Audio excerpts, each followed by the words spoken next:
Once upon a time, in a small, peaceful village, there lived a young girl named Grace. Grace was known throughout the village for her warmth, kindness, and many remarkable talents. She was the shining star of the village, a bright beacon of hope and joy for everyone she met. At school, she excelled in every subject, always at the top of her class. As the leader of the youth group, she encouraged her friends and fellow villagers to work together, inspiring them with her dedication and hard work. She also led the village girls' dance group, where her graceful moves left everyone in awe. Everybody in the village were proud of her. The king, who had watched her grow and admired her talents, decided to grant her a scholarship that would cover her entire secondary education and university education as well. The villagers cheered for Grace, delighted to see one of their own achieve so much, and they loved her even more because she remained humble despite her many accolades. No matter how much she achieved, Grace always remained kind and generous to others. But there was one person who didn't share in the village's admiration for Grace: her stepsister, Susan. Susan is a beautiful, brilliant, and talented young girl. She was an excellent dancer and, like Grace, was quite intelligent at school. But no matter how hard she tried, she always seemed to be second to Grace. Whenever Susan danced, Grace's moves shone brighter. Whenever Susan answered a question in class, Grace's answers seemed to outshine hers. Susan could not understand why she could never be the star of the village. Her jealousy grew every day, and she began to resent her stepsister, thinking that Grace was somehow standing in the way of her own success. One day, as Susan sat alone in the backyard, her mind twisted with dark thoughts of envy, a shadow appeared before her. It was an old woman, dressed in dark robes, with sharp, piercing eyes that gleamed in the fading light. The woman was an evil witch, and she had been watching Susan from afar. She knew of Susan's jealousy and saw an opportunity to exploit it. "I can help you, my dear child," the witch said in a voice that seemed to echo with power. "If you want to be the star of the village, I can make it happen. Your stepsister would fade into the shadows, and you will take her place," the witch said. Susan's eyes gleamed with excitement as she heard what the witch said. "But there is a condition," the witch's voice echoed. Susan listened intently, her heart racing, and the witch continued. "You must never let Grace look into her mother's golden mirror. If she does, the spell will be broken, and she will become visible again." Susan's eyes gleamed with greed, and she agreed without hesitation. "Yes, let's do it. I will make sure that mirror is buried forever." With a wave of her crooked hand, the witch cast a dark spell, and Susan watched in awe as a dark cloud covered the bright sky above. She laughed slyly as she made her way into the house to take care of Grace's golden mirror. The next morning, Grace arrived at the village meeting hall for the youth's annual executive election. She was eager to see her friends and talk about the upcoming events and hopefully get elected again to continue being the youth leader. But when she entered, she was a bit surprised at first. No one seemed to notice her. They walked past her talking as though she wasn't there. She shouted, but her voice was ignored. She tried to touch people, but her hands passed right through them as if they were ghosts. Confused and frightened, Grace ran to the village square, hoping to find someone who could see her, or perhaps prove her wrong that she wasn't invisible. But it was the same everywhere. She was invisible, and no one seemed to care. And that was when she saw her stepsister Susan standing in front of a crowd, telling lies about her.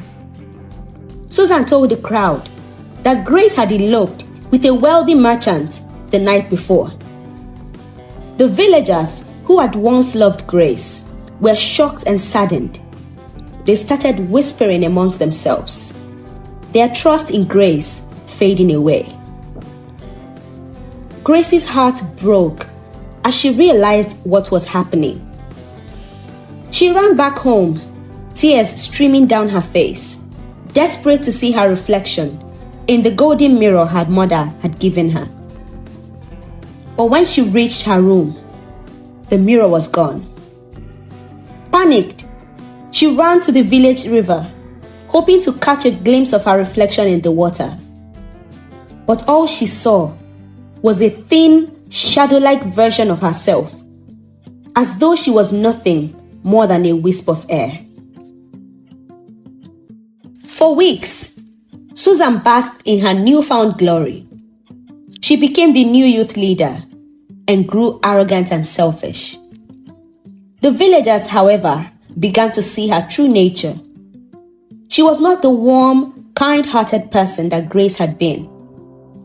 Susan's cruelty began to show, and the people of the village started to grow wary of her. One day, Grace wandered into the forest, lost and alone. She yearned for someone to talk to, someone who could see her, who could understand her pain. It was there, in the quiet solitude of the woods, that she met an old man. His face was lined with age, and his eyes sparkled with wisdom. The old man could see Grace, even though she was invisible. He smiled warmly and greeted her as if nothing was amiss. "Who are you?" Grace asked, astonished that someone could see her. "I am just an old man who has seen many things," the old man replied with a knowing smile. "And I can see you, my child." Over the following days, Grace visited the old man in the forest. He was the only one who could see her, and he listened to her every word with kindness and patience. And one day, he told her, "There is a way to break the spell. I am telling you because you are a very kind-hearted young woman. But you must find your mother's golden mirror. It is the only way to reverse what has been done." Grace's heart lifted at the thought of the mirror, but she was still invisible and couldn't touch anything. How could she possibly find it? She thought to herself. Then, one night, as Grace wandered back home, she saw Susan covering a heap of grass in their backyard. Her curiosity piqued, Grace followed up on her stepsister's actions and led the old man to the spot the next day. Together, they uncovered the heap of grass, and there, shining in the dirt, was the golden mirror. Grace's hands trembled with excitement as she gazed into the mirror, and as soon as she did, the spell was broken. Grace became visible again, her beautiful form returning to its full glory. She could feel herself again, real, solid, and whole. With tears of gratitude in her eyes, Grace thanked the old man as he disappeared into thin air, leaving her shocked to her bones. Grace, overjoyed, went into her room, feeling the furniture with her hands. She could touch things, and it felt so real. But then, she made up her mind to expose what her stepsister had done to her. She rushed to the village hall, where the other girls were practicing for the village bounty festival. When they saw her, they gasped in shock and joy. Susan, standing in the corner, couldn't believe her eyes. Grace stepped forward and told everyone the truth of what had happened. She explained how Susan, out of jealousy, had used dark magic to make her invisible and ruin her reputation. The villagers were stunned, and the words of Susan's betrayal spread like wildfire throughout the village. The king, upon hearing of Susan's actions, was furious. He ordered her to be banished from the village for using dark magic to harm her own family.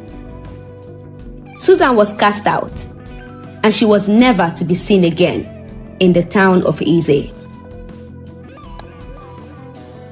Grace was reinstated to her former position as the youth leader, and she continued to lead with grace, kindness, and wisdom. The villagers embraced her once more, and she became even more beloved than before. Grace remained grateful to the old man in the forest, whose wisdom and kindness had helped her regain what she had lost. And so, she lived a life full of joy and success, with her heart always open to those in need. And every time she looked into her mother's golden mirror, Grace was reminded that no matter what happens, no one can prevent the sun from shining. This is the end of my story.